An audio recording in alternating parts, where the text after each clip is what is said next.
আচ্ছা, আসসালামু আলাইকুম, কেমন আছেন সবাই?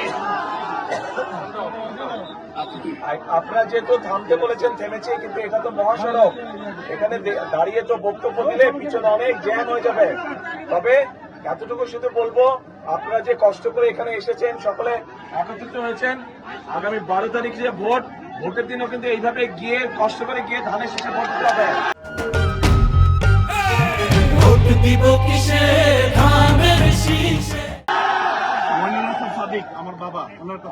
আমাদের এখানে প্রার্থী হচ্ছে মইনুল হাসান সাদিক, ডাক্তার সাদিক, চিনেন তো? ইনশাল্লাহ ডাক্তার সাদিককে ধানের শীষে ইনশাল্লাহ সকলে জয়যুক্ত করবেন ইনশাল্লাহ।